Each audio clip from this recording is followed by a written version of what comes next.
intro too long for you? I feel like I'm floating in space. Sick. That's what I was going for. I'm weightless. I'm weightless. Ah! Hey, what's up, man? Hey, buddy. I hope you find your way. Goodbye, buddy. I hope you find your way out of the Australian Outback. I hope you find your dad. How are you? I'm doing great. Sick. Been reading about crazy ass Ricky Megee for the last 24 hours or so. Hi, I'm Ricky Megee. Your Australian is not bad. You look very Australian, which sells it more. Sick. Yeah. That's not a compliment, but you're welcome. No, I'm just saying I'm pulling it off, and I'm proud of it because I don't pull off any of the other accents I do on the show. Some of them half intentionally. No, I think what you don't know is I just suggest Australian stories specifically so I can do my Australian accent. Is that the reason we started this podcast? Just so I could refine my... Yeah. Just as like an excuse to occasionally perform an Australian accent for several thousand people. I'm going to get cast in a Steve Irwin biopic. That's, kind of surprised that hasn't been made yet, honestly. You know The Secret? You manifest your future. What the fuck did you just say? Have you ever heard of The Secret? It's like a book and a movie and this... Sounds like some love and light, raise your vibrations bullshit. It definitely is. Tight. It's about people who make vision boards about like what now? The things they want to have happen in life, and if you like meditate on that thing, it's going to happen for you. No, it's not. So that's not how stuff works. So I'm manifesting my presence. That's as good of a plan as speaking something into existence. Well, I do think there is a version of speaking something into existence that works if you believe that your words shape your thoughts and your thoughts shape your actions. Then I can see how you would do that, but I don't think that's what total bullshit. I think that's what most people mean by it. Speaking something into existence is the fucking lottery ticket of goal setting. If it happens, it's by dumb luck. It had nothing to do with you saying it. That's real. Unless you also did all the other steps required for it to happen. Which is called work. Yeah. Do you think anyway, here's our motivational podcast. Go get it. Go get it, y'all. Don't speak it. Go do it. Do you think his family is like, fuck y'all, we don't need the money and we're all still alive and we don't want like... Wait, who? Rick? Steve Irwin. Oh. No, sorry, I went back to Australia. I don't know what his family is about. I feel like they don't need the money. Maybe. I mean, I have no idea. I guess I don't know. I imagine they might be broke. We don't know. I imagine Steve Irwin left this planet with a whole bunch of crocodile dollars in his bank account. Yeah. Yes. Yes. Crocodile commerce. Ooh. That's what he's best at. Ooh. I've told the. Please tell me you have a crocodile story, because if you do, I've never heard it. No, the dog. Damn. The dog currency story. Have I told that on this podcast before? Oh, I don't know. I think I have. I don't know. Okay. Go back and listen. Hey, guys, go back and listen to all our episodes. I used to teach high schoolers and, middle and high schoolers. And this, I think, ninth grader, we were talking about, they had to write this essay, and it was about pet rental services. Like you can rent a dog for a day or a week or something if you want to hang out with a dog, but not have the responsibility of owning one. Which is kind of great. And we were talking, they were supposed to write a persuasive essay about the ethics of that sort of system, right? Like, is it good or bad for the dogs? Is this something we as people should be doing? Is it whatever? Right. And he got really hung up on the fact that you were paying for this, right? And we were discussing like, well, if you pay more or if you pay less, does it make it better or worse? Like, do you think the animal gets treated better, et cetera? What's the going rate? Yeah. Right. How much would you pay for this sort of experience? How much would you have to earn as a business? Does each dog get its own trailer? Well, and so he got really caught up on like, well, how much are the dogs getting paid? They're getting paid in love and affection. And to this day, I'm not 100% sure if this kid was fucking with me or not. He wasn't the type of kid to ever like fuck with me, and he's totally sold it. But I was like, dude, dogs they don't need money. Like they don't use money. The people who own the dogs are getting the money. He's like, wait. They don't have wallets, bud. He's like, wait, so how do they pay for stuff? As if they had some other sort of currency or like barter system. As if dogs were all secretly kangaroos with a pouch in which they keep their dog dollars. Like, you've been on this planet for 14 or 15 years. Have you ever seen a dog buy something? Right. Because they don't, buddy. They barter with us with love and affection. With love and affection, yes, exactly. Anyway, we're here to talk about big old Australian bastards getting lost in the outback. Speaking of kangaroos, we are here to talk about that. I just wanted to do one quick announcement / request. We have a request. Oh. What are we requesting? So there's a lot of people who support the show on Patreon. Thank you guys so much for supporting the Patreon and getting your extra free episode every week. Yes, it's not free. They pay us. But your extra episode every week on top of the free episode. There's also people who have asked before, like, how can they support the show if paying the monthly thing isn't their thing, which is cool. Which you broke ass. How can you still support us? Yes, we have a thing you can do, and it's actually out there for everybody. But what we're gonna do is we want to make a little bit of a best of curated by you guys. Oh. So for y'all who listen and love the show, what we would love is if you could send us an email at hi@whatifpodcast.com with a timestamp from a favorite portion of your favorite episode, or it could be multiple. If you can't give us money, tell us exactly where and when you loved us, and then remind us of it so we can feel good about ourselves. Yes, exactly. We need affirmation from strangers. It's not just for our egos, for what it's worth. We're not just going to be like, yes, that was funny. We were good that day. We're going to try to see if we can splice them together. If we get enough inputs from everybody, we're going to see if we can splice them together and make a little bit of a best of that we can share and help kind of people get a vibe for what we do outside of y'all. So hi@whatifpodcast.com. And tell us when you liked the show most at some point, and we'll see if we can put those together into something fun that we can all enjoy. We're gonna make a highlight reel. We're gonna make a highlight. We're gonna make a sizzle reel. Mm-hmm. It's gonna be all our dunks, all our half court shots, all our alley oops from the past 2.5 years. Should be fun. Okay. All right, Richard, take me to Australia. Oh, I should have pulled that one. Richard, what's happening? So you sent me this link, yesterday? Just yesterday? No, it was a few days ago. Was it? Okay. This is over the weekend. Yeah. Okay, whatever. Yeah. A day or two ago. About Ricky Megee. That's Megee for those of you that want to look into this. Oh, I'm Ricky Megee. Yes, thank you. Here in the Australian Outback. Carry on. And I started doing some research about this guy who got lost in the Australian Outback for 71 days. And it's this crazy story.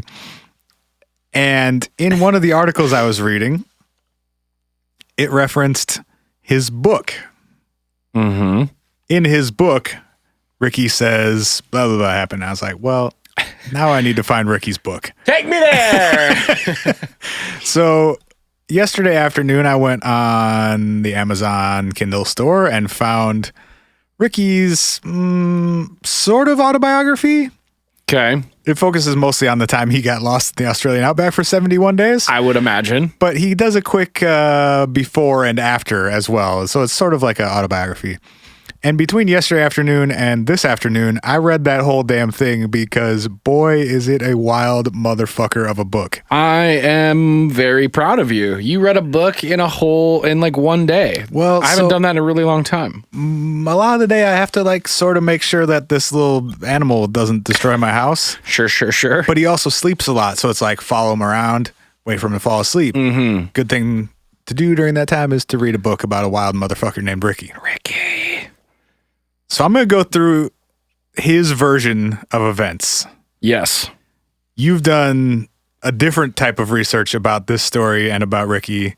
And so also, feel free to interject when any discrepancies or additions to his version of events arrive. Okay, cool. Arise. I will also acknowledge that most of my research was done for the paid episode this week, which is another survival story that we're going to talk about over there. Great. So I also somewhat intentionally came in being like, tell me more about Ricky, dude, because I sent you the initial link and then was like, let's see where this road goes. Okay, because some of the preliminary research I was doing through the media coverage of this event, I've heard is very different in some key points from his version of the story. Yes. So we're gonna go through this as told by Ricky. Yes. And just know that there are some people have questioned the validity of some of his claims. Which, well, he was the only one there. We're gonna go with his version. Right. For better or worse. Yeah. And also we'll get there. Yeah. We'll get there when the discrepancies arrive. How about that? So I made chapter by chapter notes. Oh, buddy. Chapter 1 opens with him trying. Wait, are we really going chapter by chapter through the whole book? No, but okay. For the first few. Okay. He starts by just telling like a quick version of his life story. Okay. Which involves just shit show after shit show. He mentions how he pulled a knife on his mom's boyfriend at 13. Ooh. And then pulled a knife on a kid at school at 15. Oh, wow. His whole family... He pulled a knife on his dog.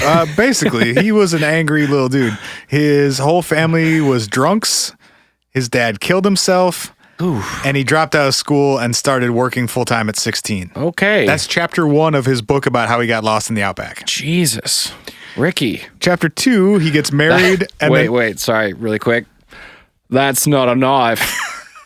Just kidding. Yes, it is. Okay, sorry. Keep going. This isn't going to get old at all. I just, look, if you're going to if there's an Australian joke about knives, I'm not going to not bring up Crocodile Dundee. Okay? I had to do it. That's fair. Okay, carry on. Chapter 2, he gets married and then divorced 3 months later. Mm-hmm. He manages a warehouse. He sells carpet. He works on a prawn boat. When you said carpet, that was not the C word I thought you were about to say. Sells cocaine? Yes. Oh, okay. Just based on everything else up to that point, that would have made more sense. But we'll get there. But also carpet. We'll get there. Okay, great. He starts a landscaping business. He works as a bouncer. He calls a lot of people boof heads and dead shits, which I think are both terms that we should probably integrate into our vocabulary, unless they're horribly offensive in a way I don't know about, because I don't understand Australian slang. Yeah, I don't either. So if I offended any of you by just saying those words, I apologize. But also, it's Ricky's fault. But also, can some of our Australian listeners email us and let us know whether those things are okay? Because next time I get into a road rage incident and I need to roll my window down and call someone something, you fucking boofhead is going to be really fun. Dead shits seems like, I think I understand that one. That can't be that bad. I mean, I guess. Yeah. I don't know. I'm assuming it's like deadbeat or something. I don't know. Yeah. We also learned in chapter 2 that Ricky thinks extremely highly of himself. There's a quote that says, quote, "I was big and strong and didn't take shit from anyone." Fuck yeah. I'm a big, strong man. Fuck with me. I'm grown now. I'm Ricky Megee. In this chapter, we also learned that he went to jail for 3 years because he beat up some guys and stole their shoes. And when he got out, he started working as a gardener at a casino.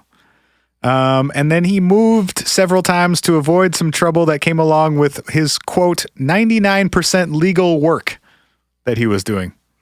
He self-describes it as 99% legal? Correct. Does he explain what he means by 99% legal? No, but the 1% illegal is always going to be the part all illegal, right? That's the part that gets you. Look, I was running a legitimate business. I had accountants. I had a warehouse. Look, the product may have been cocaine, but everything else was totally legit. We were shipping flower pots. Some had coke in them. Made of cocaine. But only 1%. That's amazing. He then starts working as a contractor in Sydney.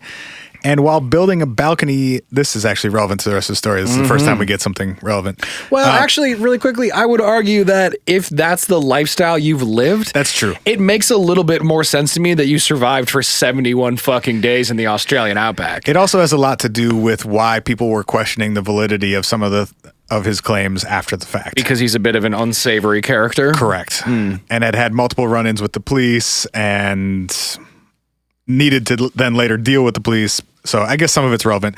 Also, the fact that he's describing it this way makes me think it's at least 50% worse than what he's saying. Bare minimum. Yeah. Maybe closer to doubly worse. If you're saying all this shit in your own autobiography in the first 2 chapters, yes, you're leaving out the worst stuff. Anyway, also, you said 50%. You said 50% worse. Yeah. And I said maybe doubly. And I'm pretty sure those two things are the same thing. No, 100% worse would be doubly. Oh, right. Or well, yeah. Is that how that works? Those two are fucking dumb. Yep. There it is. That's what we needed to get the day going. That one. True story. That one's going to be around for a while. Because it's true. Thanks for bearing with us, babies. I don't know if you intentionally set that up just now or not, but I thank you. No, I was genuinely wondering whether or not I had gotten that correctly. Oh, in that case. Those two are fucking dumb. Boom. Facts only. Okay, so he's working in Sydney as a contractor, and one day while building a balcony, he falls 20 feet and shatters both legs and both ankles. Oh my God. So he landed on his feet, and his legs just exploded upwards. I just got the ickies. Oh, yuck. From the ankle up, just turned to mush. Oh, God. So he spends 3 months in a hospital, receiving multiple surgeries. What's our timeline right now? Oh, you mean like when was this happening? Yes. Is that what timelines mean? Those two are fucking dumb. Yes, that is what I mean. So he went missing in 2006. Okay. At age 35. Okay. Possibly 36. He doesn't say, but this is as an adult and like in the years leading up to him. So like early 2000s. Sometime between 95 and 05, basically. Yeah. Yeah, okay. Probably around 2000, early 2000s. Got it. So he spends 3 months in hospital, gets released, and then soon after getting released, develops, that's the word, a staph infection in one of his ankles and has to spend another 2.5 months in the hospital because when he went in, it was so bad that his options were, we can cut your foot off and then you can like go home and, get a prosthetic or do whatever you're going to do after that. Yeah. Or we can try this more experimental set of procedures where basically they were removing small pieces of like his ankle bone and tissue over the course of months to take the infection out. So there was like a staph infection just like eats away at your tissue, muscle and bone and whatever. Right. And so they were removing it and then like, I'm not a doctor and I'm fucking dumb, but I think the idea is like slowly remove the infection, allow the body to regrow healthy tissue, but it has to be constantly monitored. Right. And you're doing a procedure / surgery like every couple of days. Right. And they're probably pumping you on a daily basis with antibiotics. And you're spending the whole time in the hospital. Right. So he spends another 2.5 months in the hospital and then finally gets released and makes a recovery after about 6 months. So this whole ordeal is like a full year. Life. A full year. That's one resilient motherfucker. I mean, for everything up to that point, but also just to live a year through that experience, that's fucking crazy. And then for 2 years after that, he has to wear a large leg brace because he's lost so much atrophy, right? Like your muscles atrophy. But also like bone density and bone strength as well. Sure. And so he wears a leg brace to support like, I don't know how big exactly, but he made it sound like it was large and cumbersome just so he could walk around. Yeah. Like sort of a walking boot / leg brace combo, it sounded like. Sure. I would imagine you'd need it for like just structural, supporting the weight of your whole body because your bone's not going to be able to do that, especially if you're removing portions of bone throughout the surgeries. So somewhere in that 2 years of recovery where he's wearing this leg brace, he decides to leave. He's living in Brisbane at this point, and he decides to leave Brisbane for Port Hedland, where a woman that he used to date has moved, and he wants to try and rekindle this relationship with her. He also got offered a job. Yes. Okay. But that was after going, like, he went there for her and was like, I'll find a job when I get there, and then did. Okay.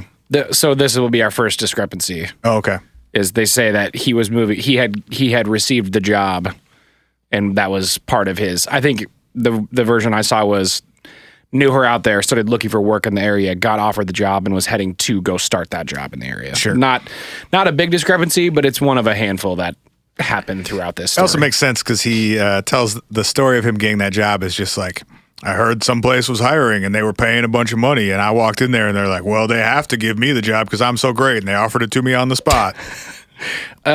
Also, and the office was full of hot women, and I couldn't wait to work there. Did he really say that? Oh yeah. Oh wow. This dude's kind of a dick. The other thing about it that I see here is that it was a government job of some kind, and I didn't see exactly what government job it was, but good on Australia for letting somebody who's been through some shit into their government.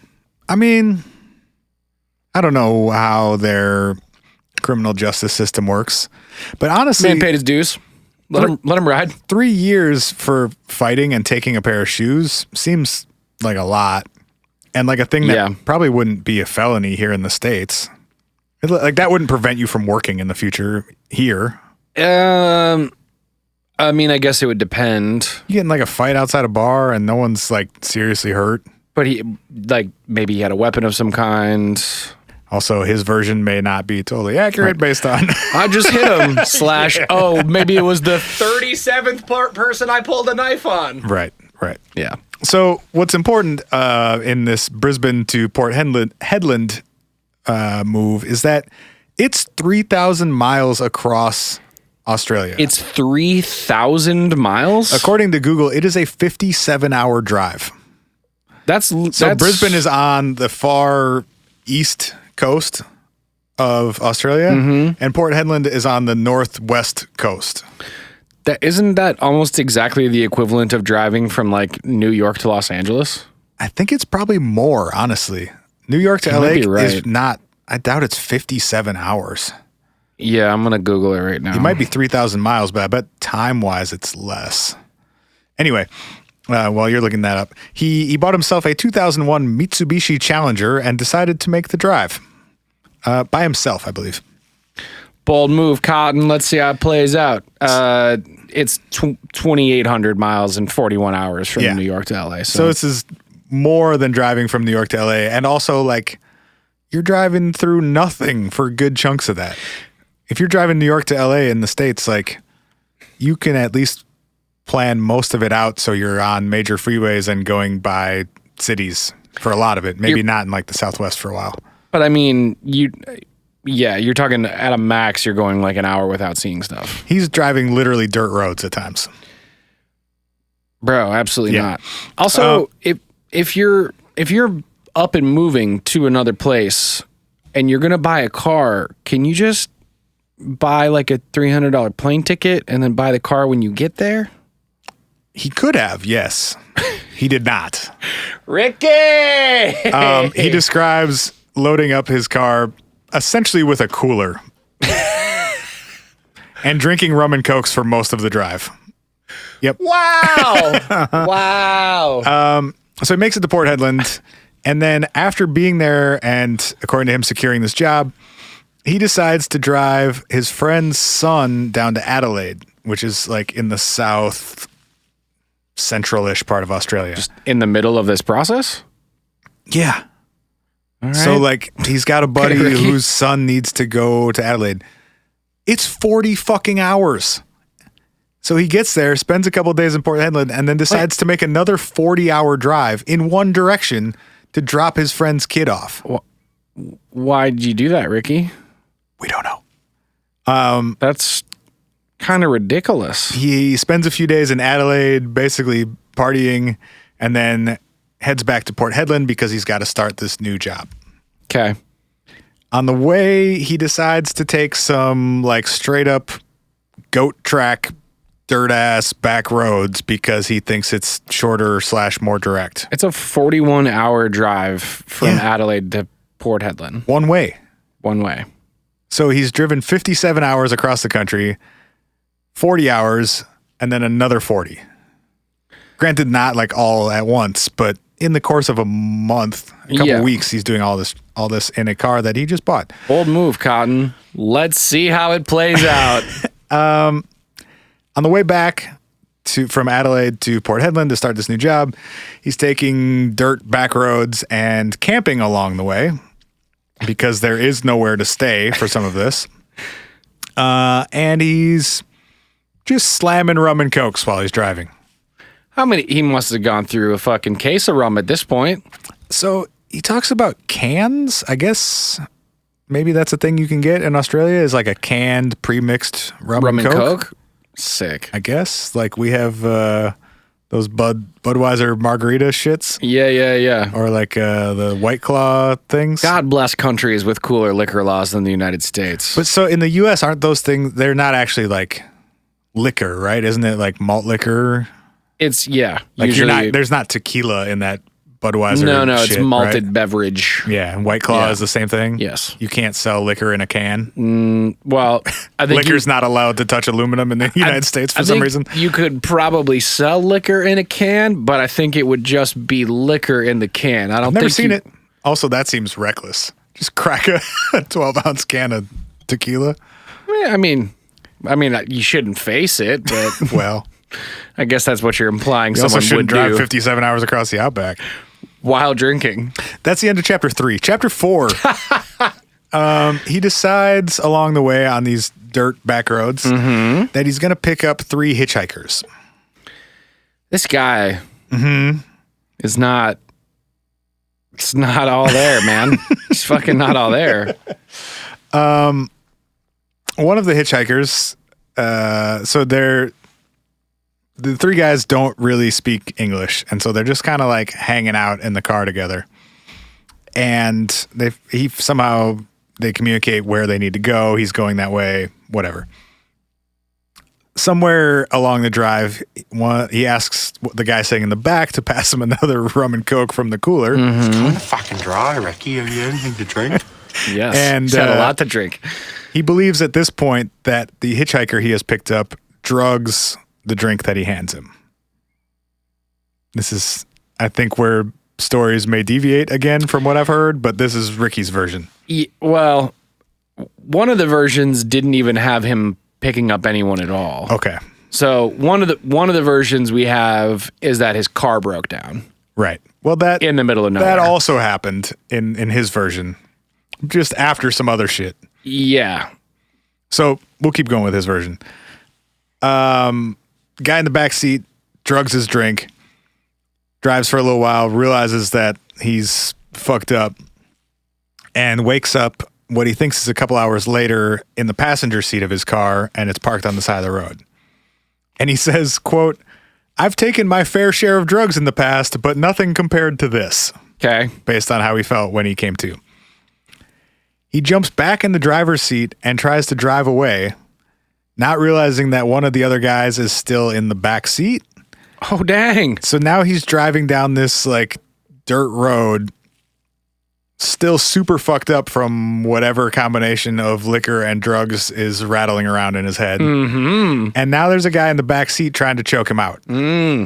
So this is where he says he drove off the road, crashed, and got his car stuck like in sand, basically. Like it bottomed out and he got stuck.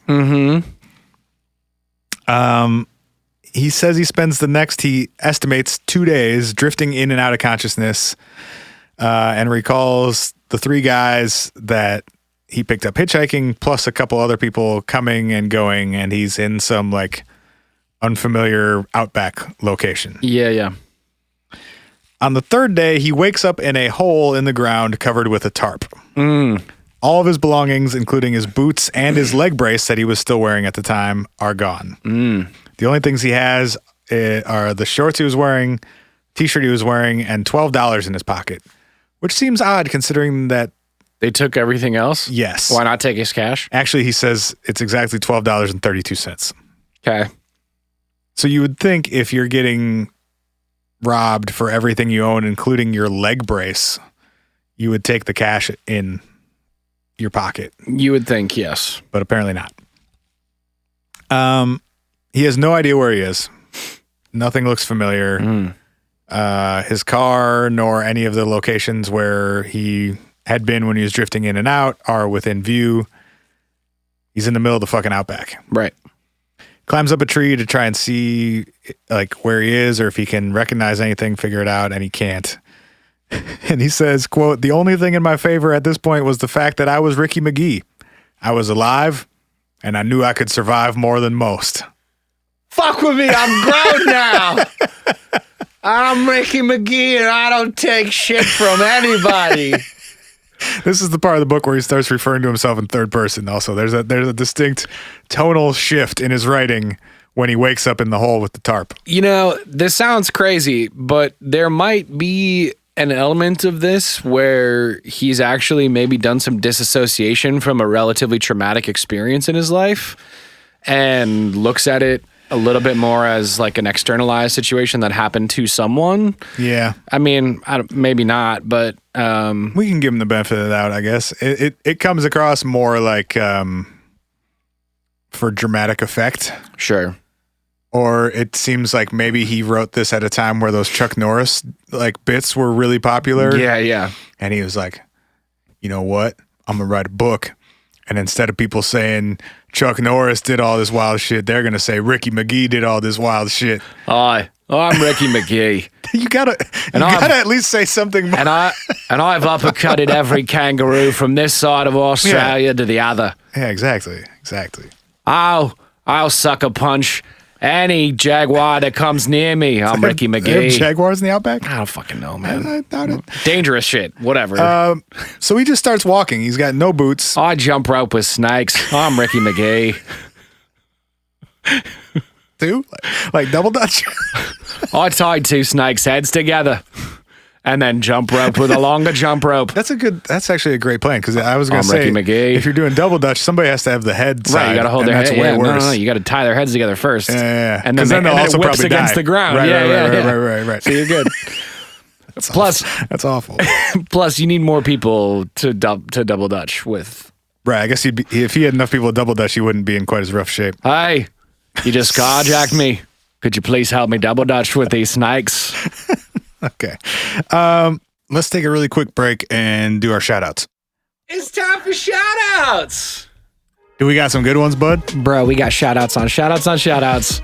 Sick. Shout outs on shout outs on shout outs. Hey, let me read one of them. all right, tight. If y'all don't remember, if this is your first time here, we do shout outs on the show. You can go to whatifpodcast.com/shoutouts or /shoutout. And for $50, we'll say pretty much anything on the show under 200 words within reason.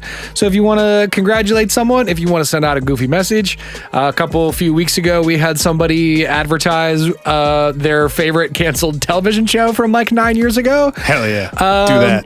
If you just want us to say your name or someone else's name, Steve, you can friggin' do that.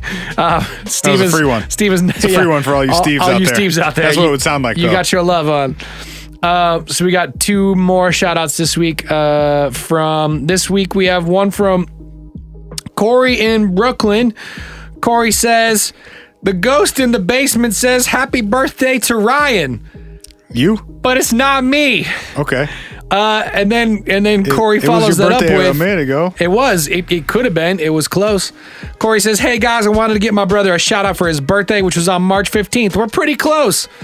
He says, "We both called in and talked to you guys about the ghost that was in our parents' basement." Oh, right. Aside from reading the line above, if you could just wish him a happy birthday in a very what if fashion, that would definitely make his and my day. Well, this is a very what if fashion that we're doing it in that we didn't prep and read that ahead of time and just said it out loud. Well, you know what, Ryan? That's exactly what if fashion. Hi. Hi, Ryan. I hope you never get stranded in the Australian outback and have need for water. I hope you never have need for water? Drink. That's fucked up.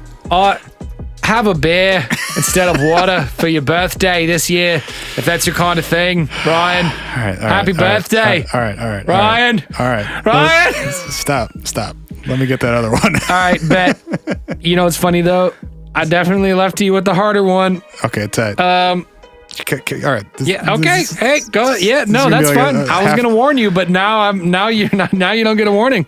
Now you got to deal with it. Jimmy 2 times wants to remind you that if you snore, maybe you should see your orthomonologist and make sure you don't need an anesthesiologist to out you to sleep for ovoplasty. Jimmy also wants... Come on, you're not even trying the words. It's not a real word. No, they're all real words. No, they're absolutely not. No, they are real words. Come on, you can do this. Uvulapapalaftifernagaplasty. Yes. Jimmy also wants us to say Waka flocka Chewbacca seagulls. Flockana Philippification 3 times. Flockana Philippification. Flockanapa. You know what? Jimmy, you know what? We got Waka Flocka seagulls out of this, and I feel like that's worth everything in its own right. You right. got your money's worth. Also, it just says this is all at the end. That is all. As if you didn't just make a bunch of absolutely ridiculous requests. Flock and Knox and There's no X in there. You just said Knox. Knoxin. Okay. This segment's like 10 minutes long. whatifpodcast.com/shoutouts. Yeah, we'll say it if you want to hear it. Thank you guys for supporting the show. Wish somebody a happy birthday or Meg Spencer say more weird words if you want to. Head there. Okay, back to the show. He just starts walking. No boots, no water, no leg brace. So just physically walking is difficult for him. Yeah. Because he's got a trash ankle. Because he ruined his bottom half about a year earlier. Ruined his bottom half. Is really a hell of a combination of words. Tell me I'm wrong. Tell me I'm wrong. You're absolutely. I mean, logistically, you're not wrong. You are wrong for phrasing it that way. But the information conveyed is correct. I mean. He absolutely decimated 50% of his body. That's not helping. That phrasing is not helping. I didn't lie. So he starts walking. And he decides that he's going to go west because he thinks he's most likely to find civilization to the west towards the coast. Yeah, I mean, right? I mean, I don't know if he knows where he was. Sure. When he picked up the hitchhikers. And I think he's assuming like he's probably not too far from there, but he has no idea in what direction. As in like from a road? Well, so I think he knows his like general location in terms of like, I'm in this 300-mile radius probably. Of the country, yeah. But I don't know like where anything is relative to where I am. So he decides initially to start walking west because he thinks he'll get to the coast. Mm-hmm. At some point, he changes his mind and starts going east and doesn't explain why or when that happened. Yep. On the first day, he realizes he is utterly fucked because he has no water. Sick. And it is upwards of 105 degrees Fahrenheit during the day in the sun with no cover for hours at a time. This happened in January, by the way. I don't think we said that initially. It's 107 degrees in January in the Australian It's the southern Outback. hemisphere. Are their summers fully flipped? Yeah. Is that how that works? I think so. I don't know. I could be totally wrong. It's the wet season, according to his book. I heard that also in an interview of his that I watched, that there's a bunch of rain that happened, which is like the only thing that kept him alive, right? Right. So the first day, he is out of, well, he doesn't have any. He started with no water. He has $12.32, right. And that's about it. And there's no water available to him because he's in a desert. And he starts contemplating drinking his own pee pretty early on day one. And in this book, at one point, says, quote, "Avoid drinking piss. It doesn't taste very nice." Mm-hmm.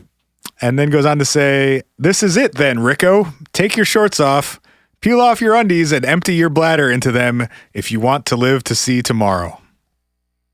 Fucking wow, man. So his plan is to take off his underwear, piss into them, because he doesn't have any sort of like drinking vessel container or anything with him. Right. and then wring them out into his mouth. Oh boy. I would have gone for like a cupped hand situation or approach, if you will. He's probably looking for maximum preservation of. It's going to evaporate pretty quickly, I would think. No, I know, but I'm saying if you pee into your hands, you're going to spill a bunch of it. Whereas like if you pee into a cloth, you're going to probably absorb more of it. Maybe he was doing both. Yeah. That might be the way to go. Yeah. Then you have like a container for saving pee, and then you also have a container for like holding overflow pee. Would you like to hear another quote from Ricky on this matter? On pee? Mm-hmm. Sure. I was dry heaving as I swallowed the first mouthful. Oh boy. There was definitely no way I could force myself to gulp another. I was defeated by my own rotten juices. And we're done here. It's been a really good run. But also put it on the list. Defeated by my own rotten juices. Like that could be Oh no. That probably is a metal band, right? It is now. It is now. Jesus Christ, Rick. Yeah, so day one he's drinking his own piss. Aw, geez, Rick. I think is the only response to that. I don't think I got a lot of Rick and Morty shit, but I don't think I have that in here. We should have pulled an aw, geez, Rick for this one. That would have been well deserved in that moment. You know what they say. Those two are fucking dumb. The first night he builds a shelter out of some branches, and he gets lucky, and it rains pretty hard the first night. So he has like what are you building a shelter for? Just out of curiosity? Well, it's desert. It gets real cold at night. Okay. So it's in the like 40s overnight. And it goes from 107 to 40? Correct. That's bullshit. And then it rains a lot because it's January, I guess. That's bullshit, man. Yeah, correct. That sounds terrible. Yeah. So, and then also he's able to catch the rainwater running off this little makeshift lean-to roof. So he sets up like a little channel so he can stick his head out and have the rainwater just run into his mouth. I think one of the things, so I didn't read the book and you know a lot more about the story than I do, but one of the things that I learned from reading about Ricky's story and also about the story that I'm going to tell on the Patreon this week, that I would die really fast any of these situations. Yeah, me too. Like the fact that this dude survived for 71 days doing resourceful ass shit like this is incredible. Like it's unbelievable that it happened. Yeah. No, I mean, fuck, put me in a much less trying. Yeah, a much less trying situation than that. And put me in like northern Minnesota in the middle of the summer for a week and I'd probably be dead. Right. With like much less a desert jacket and a pocket knife. Yeah, dude. Yeah, he had literally nothing on him. Crazy. Okay, we're on day one and we're 40 minutes into the podcast. I got to pick things up a little bit. He spends 2 days walking east, just trying to like catch water basically when it rains. Mm-hmm. So those first couple of days it rained at night. He could drink water at night and then there would be puddles in the morning. He could go around and like lap up some water. Right. On day 4, he just like stumbles upon a river and decides I should probably stay close to this because A, I have fresh water. B, there are probably plants and animals close to this that I can eat. Yep. And C, it probably goes somewhere. Right. And D, at least for a while, I can float down it instead of walking constantly. Right. So he follows the river for a few days and finds a windmill that is old and decrepit and does not appear to be in use anymore. Mm-hmm. Spends a couple days there because it provides shelter and a high vantage point to try and figure out like where the fuck am I? Where am I? Is there anything nearby? Can I see any like roads? Can I see any flight paths? Can I set it on fire? Right. Well, he takes some like lumber and builds an SOS on the ground and an arrow when he eventually leaves, pointing in the direction of where he's going. Again, like very fucking smart. Yeah. If he did it. Well, right. I'm saying, like, retroactively, you could make yourself look like a fucking genius if you're like, that's honestly, when I like, did even this. if he didn't die. Yeah. He did enough things right to not die. See, and that's actually the point that I was going to make about the discrepancies that happen in this story is the only discrepancy that I think is valid is, did it happen or not? And all signs point to the fact that it happened. Yeah. There are a few questions about, like, was it the amount of time he said? Sure. Whatever. We'll get there. There. There are no conflicting reports by anyone who knows anything, so we're going to go with his version. Right. This is chapter 6. He also starts rating mosquitoes at this point from 1 to 5 on the, quote, bloody hell barometer, as he puts it. Sweet. There are some 5 out of 5 on the bloody hell barometer mosquitoes near the... Is this a size thing? I think it's a size and a bitiness thing and a quantity thing. Like how bad they're getting after you? Right. So 5 out of 5 are the ones that he said he could hear from, like, several meters away. Ugh. And were large and bitey and had friends. We're at, like, day 7 or 8 now. All he has eaten to this point is grass. Jesus. So he spent the first week drinking river water / piss. And eating grass. So after about a week, he decides that he needs to move on because there's no actual food at this location. Yeah. And he's given his feet a few days to heal up because A, they were broken to begin with, and now he's been walking through the desert with no shoes on for a few days. Yeah. He finds the gate and fence of a cattle ranch. Good start. Yeah. Which I guess is, like, a lot of what happens in the Australian Outback. Cattle ranching in general? Yeah, because there's a shitload of space. It's not useful for that much. And you gotta have cows live somewhere. Right. So you just let them eat the grass and you bring the water and so got yourself a meat plant. Yeah, this, I now forget the name, but he names, like, there's branding of some sort on the gate that he comes across. And I looked it up, and they own like 6 cattle ranches in Australia. Oh, dang. And the one that he was near is like 500,000 acres or something. Like, it's insanely huge, and they own 6 of them. So you're like, oh, sick, I found something. And then you're like, oh, but... So he figures it's probably a good idea to follow this fence line because it might lead to something like a road or a structure or anything useful. But then you got to leave the water. Right. And secondly, though, he needs food pretty desperately. And he's thinking, like, can I knock off a cow? Can I punch a cow to death and eat its raw flesh? Can I eat whatever the cows are eating? Yeah. Is there water out for them? Like, can I get any resources out of this? Right. He steals some materials from the fencing itself. So he has, like, some metal and some sharp objects at least now. He tries to... He sticks his arm into a rotten log on day 2 of following this fence line because he thinks he can pull some insects out of it to eat. And watching The Lion King, bud.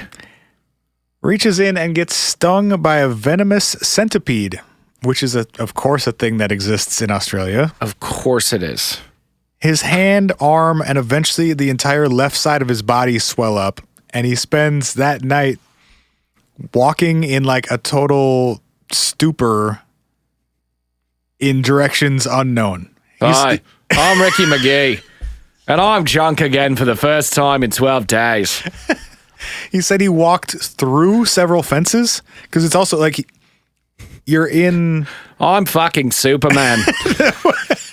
Well, basically he was saying, like, at night you can't see anything because there's no artificial light for hundreds of miles. If the moon's not out, you just can't see. And he was super fucked up on centipede venom. Well, not to mention, you know, the other thing about some of the discrepancies of this whole thing is, like, you know, whether or not you got drugged. If this whole story is, I was drinking a shitload and I got derailed in the Outback, and then I was borderline starving and thirsting to death for 2.5 months. Thirsting to death. I don't know what is there a starving word Those two for are fucking dumb. Is there a starving word for thirsting? He was parched till perished. Borderline parched until he perished.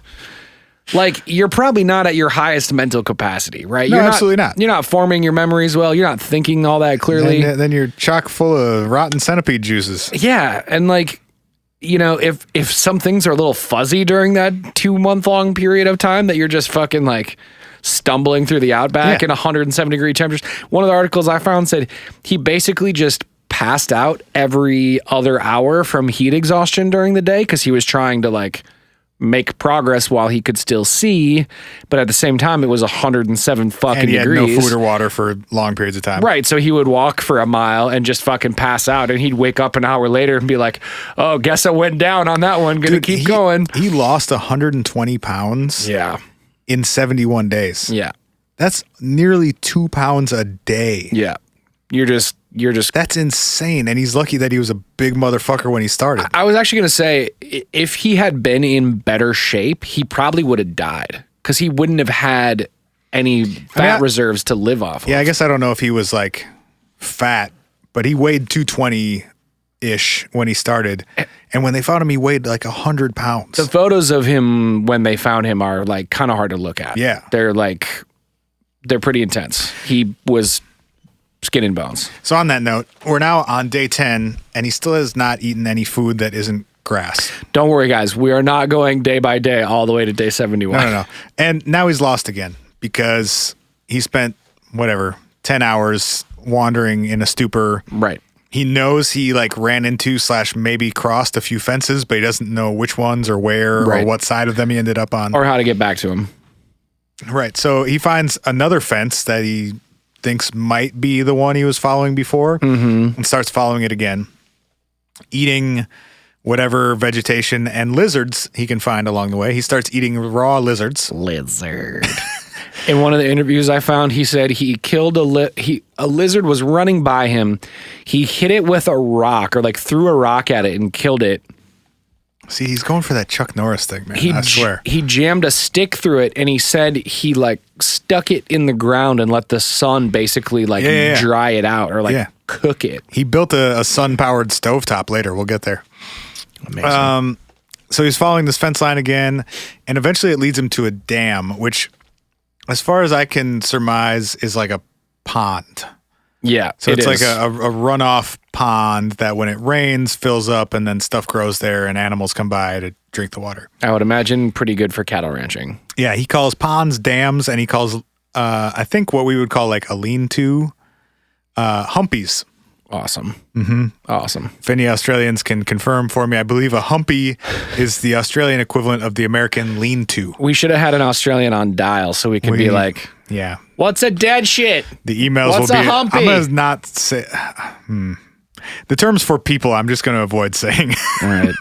Well, I already gave the caveat that I don't think they mean anything bad, and I'm sorry if they do. The emails will be abundant this week because we actually have Australian listeners. Anyway, he decides that this dam is a good place to hang out for a while because he's got fresh water. There's vegetation. There's some insects and animals around. There are crabs apparently living in this water that are delicious. And like, if you have to eat something raw, like I've actually eaten raw crab and enjoyed it before. Right. Not the worst thing. Not the worst thing to go for. So he builds this little humpy and stays by this dam for about a week. I live here now. Mm-hmm. After 9 days, he decides that he's like rested up enough and hydrated enough and fed enough to venture out from this pond area in the direction of a flight path that he's been observing. So every couple of days, he's seen planes taking what appears to be the same path. He estimates about 30 miles from where he is. So he thinks if I can get in that flight path, they're small planes, they're flying pretty low, I can probably call attention to myself and get one of these planes to land and help me out. Yeah. Along the way, he finds another dam, or pond, which is bigger and more plentiful than the previous one. Also near this pond, he finds a metal water trough for animals. So it's like a big, like half cylinder, basically. Right. And he drags it back to A, use as like shelter, but B, when left in the sun, it gets hot enough that he can actually cook meat on it. Oh. So he uses like some logs to prop it up sort of at like a 45-degree angle to the ground so he can sleep underneath it, builds mud walls around it to keep the mosquitoes out, because one of his main problems, I guess, on a daily basis is fending off these giant Outback mosquitoes that keep him from sleeping, and also I'm sure like sap what little nutrients he has if you're getting your blood sucked constantly all night long for 8 hours a day. Yeah. Right. So he builds this slightly more advanced and robust structure to sleep in and cook on. And he spends the next, we're at day like 20 or something. Yeah. He spends the next almost 2 months there. And in the book, and I'm sure elsewhere, there are photos, because he went back to this spot after he eventually got rescued and took photos and was working on like a documentary that I don't think ever panned out. Yeah. And it's probably just long enough to lay down in, not like stretch out in or anything. And it's probably about 2.5 feet across, and just a mud covered like garbage can that when he went back to it had a cross on top because he assumed he was going to die in there, and that might call attention to it if somebody were just passing by. Jesus Christ, that's depressing. Yes. So he spends 50-ish days there, sleeping in this little humpy and drinking water and eating frogs and lizards and various vegetation that's growing nearby. Has a couple close calls with planes and helicopters in the area, but nothing stops for him. And on the day 71 total of him being out in the outback alone with no gear, he's in his lean-to / humpy, no longer has energy to leave it. So he can't drink, he can't eat, and he's accepted like, I'm going to die in here. Yeah. And I'm going to set up whatever way I can to call attention to the fact that someone has been here, so eventually somebody at least finds my body. Right. But I'm going to die here, and there's nothing I can do about it now. Right. Because his physical health just from dehydration and malnutrition has deteriorated to an extreme degree. For sure. But also he's got like a severe fungal infection, it turns out. He extracted one of his own teeth because he had an abscess at one point. I heard about that. He took a tooth out with his car keys, which I'm not going to go into detail about because it's fucking horrific. But he's in like extremely rough shape. His ankle and his legs are fucked. Even if like he had been eating and drinking, he would have been in really rough shape. And on day 71, 2 guys who work for the ranch happened to come by to check this like far off corner of their property. Right. And see his like legs sticking out of his lean-to. And they're like, what the fuck? And stop and pick him up and bring him back to their like ranch house, I guess, where then they contact doctors and police, and he begins the long road to recovery. Yeah. And it's actually like, it's kind of a happy ending in a way, and also still really fucking depressing because Ricky Megee is one depressing motherfucker. But basically, he describes how like no one noticed he was missing for 70 days. His mom didn't know that anything had happened to him. Yeah. His sister was the only one who was like mildly concerned that she hadn't heard from him for a while. He said after the fact that his mom had assumed he was dead in one of the interviews I saw. Oh, really? Yeah.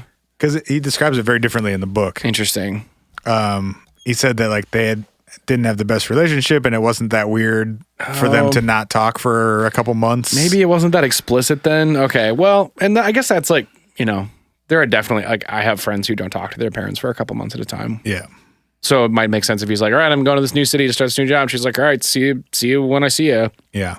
She just assumed he was off gallivanting in a new town or whatever. So he spent a couple months getting healthy again and eating constantly and building his weight back up and his strength back up.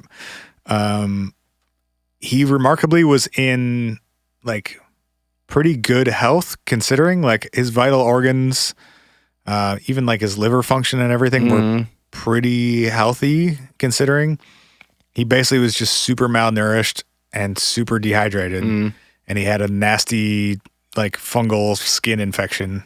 Yeah, I mean, you have like zero sanitation at that point. Right, and he'd been sleeping, a couple nights early on. He said he like rolled himself up in cow shit to keep warm at night. Ugh. Which I can't imagine is good for one's skin. Ugh. The police didn't really do much about the alleged hijacking, carjacking, kidnapping, attempted murder situation that he described. I got a question. Yeah. How are you going to take your tooth out with your car keys if the hijackers took your car? Well, he wrecked his car, according to him, trying to drive away from them. So the car was awash in the sand and very fucked. So I guess said hitchhiking, carjacking sons of bitches didn't see a use for the car keys. Okay. Because they didn't have a use for the car. Got it. According to McGee's version. According to Pretty Ricky. He closes with, quote, "If my extraordinary experiences prove anything, they just go to show that it doesn't always pay to help people broken down on the side of the road." That's amazing.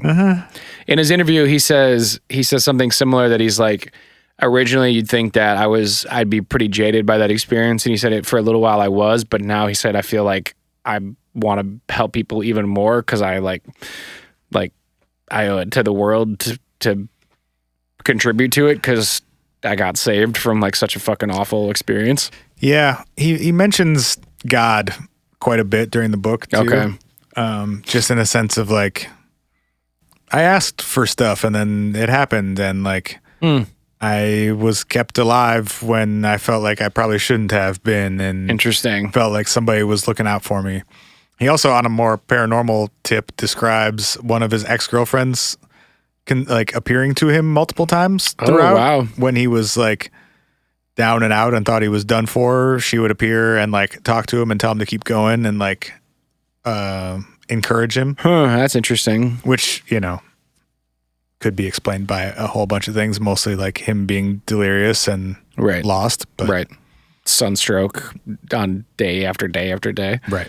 Yeah. I mean, he, again, going from the book, he has quotes from two doctors who both said, like, obviously I can't vouch for what happened during the time that he was missing, but I can vouch for what he looked like when he was found. And you don't lose 118 pounds and show up in the condition that he was in without something extreme happening. Right. And he was like sunburned to all shit. I mean, he was like... Well, he turned his shirt into shoes at one point, and then also turned it into like he ripped his shirt in half and would pack each half full of mud so that he could carry it from the pond to his lean-to to build up the walls of it. Yeah. So yeah, when they found him, he had a pair of shorts on, and that was it. He had nothing to cover his head, no shirt, and you're in the sun for. I mean, by the end, he said like he didn't really go out during the day, right? Because it was too much work. For sure, you just go get more sunburn, and he would go out first thing in the morning, and then like at dusk, and otherwise be in his hut. Right. He'd just go collect food twice a day. I think like. This is going to sound corny, but I really genuinely believe it. Like the human spirit is incredible, man. Like the ability for a human being to undergo that type of shit. At what point are you just like, I'm pulling the ripcord here, man? Like, you know, I started thinking about like, what is just spending, can you imagine just spending almost 3 months or 2.5 months by yourself? Like, what does just that alone do to a person? Do to you psychologically? Yeah. Yeah. Yeah. And I guess like in some ways, maybe the distraction of Survival. just surviving minute to minute, Right. maybe in a weird way alleviates some of that versus like if you were just idle and Right. didn't have that constant distraction and motivation of like, I need to find water, I need to find food, I need to make shelter. For sure. But like, I mean, what's the most time you've ever spent by yourself, like without speaking to another person? It's like, I mean, it's probably like a couple days. Yeah. I mean, seriously, it's probably like a Friday through a Monday morning. This dude did 71 days. Yeah. Without a single other distraction either. It's not like you're not having face-to-face conversation. Like, you have literally no communication with another soul. Yeah. For 71 days. You don't even see another soul. It's not even like you're seeing someone you can't talk to. It's like just. He said he made friends with a dingo at one point. I get it. And then some other dingoes tried to eat him. And so from then on, it was fuck dingoes. Fuck that dingo. Yeah. Dingo gang rolled up on him one night. So much for Mad's best friend, you ding dang dingo dog. Fuck off. But yeah, that aspect of it by itself is insane. And then, I mean, multiple parts of this are crazy. Like losing 120 pounds. Yeah. Would kill almost anyone. Right. Like that part is insane. Right. Spending that much time by yourself is insane. Finding enough food and water in the Australian Outback for 2.5 months is fucking insane. For sure. Undergoing those temperatures. Yeah. Is insane. The fact that he was found the way he was found is fucking insane. On like, according to him, probably the last day or two that he had to be found and not be dead. Right. And he fucking made it. And then he went back there. Yeah. Fuck that, man. And they got stuck the second time. Did you know that part? No. They went back to go like, he was like, I'll show you where I was. He went out there with a friend of his, because he wanted quote unquote closure of like, I'm having a hard time moving on from this. I want to like see it and understand that it's like a part of me, but away from me kind of thing. And also like I left some stuff there. Like he had, when he got rescued, the stuff that was in his little lean-to, he just left. And he's like, I kind of want some of that. And I want to see this space again with like an understanding of where I am now and having experienced it already. And he went out there with a friend of his, and they were going to make a little documentary about it. Yeah. And take some photos and stuff before it got destroyed by the elements. Right. And they went out there without telling the property owner. Sick. Because he and the property owner were beefing about some stuff that the dude said in the media. Okay. Basically like the guy whose ranch he was found on and whose employees found him. Yeah. Said some stuff in the media sort of like doubting elements of the story. Okay. And Ricky was pissed about it. Yeah. So we went out there without talking to him in like just a normal ass 2-wheel drive car, and they got stuck and had to hike in, and then his ankles shit out on him, and he was stuck 30 miles from his car on foot. And he had to be rescued by helicopter the second time. Dude. In literally the same location. He slept in the same hut that he made months later. You done goofed, bud. Yes. Yes, he did. Jesus Christ. And that, like, that's a whole other part of it, is like the multiple just horrific decisions that led him to being in that predicament in the first place. Yeah, the chain of bad choices. Like, just making that trip by yourself is fucking dumb. I also feel picking up 3 hitchhikers by yourself is fucking dumb. Yeah.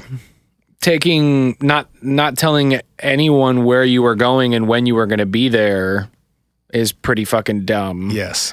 Driving 3,000 miles through what is essentially a relatively barren desert. Parts of it, at least, yeah. Without having more than some fucking liquor in your cooler. I think he was probably exaggerating a bit, but he said he had like food and water and stuff too. Yeah, but I don't know. Right. Still, it's like... And obviously he had camping gear, I guess, because he was staying... He didn't do that all straight through, obviously. But I guess he didn't have access to all that stuff when he woke up from his shallow grave. He got. But then he didn't get got. God fucking bless you, Ricky Megee. You made it. God damn! It is crazy. The fact that people are capable of surviving under those types of conditions is pretty wild. Yeah. And also, I would probably not survive those conditions. Hell no. For myself.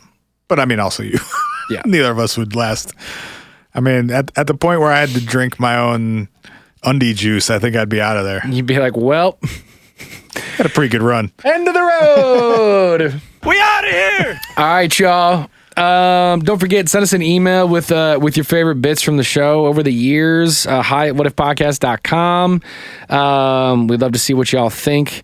Also, if you want to leave us a voicemail at 612-246-4614. Thank you to all the new Patreon supporters. If you want to get an extra episode every week, it's just $5 a month. Go to patreon.com/whatifpodcast. You can support the show that way. And as always, we love it when y'all leave reviews on iTunes and appreciate it greatly. Thank y'all for your support, as always. Later. See you next week.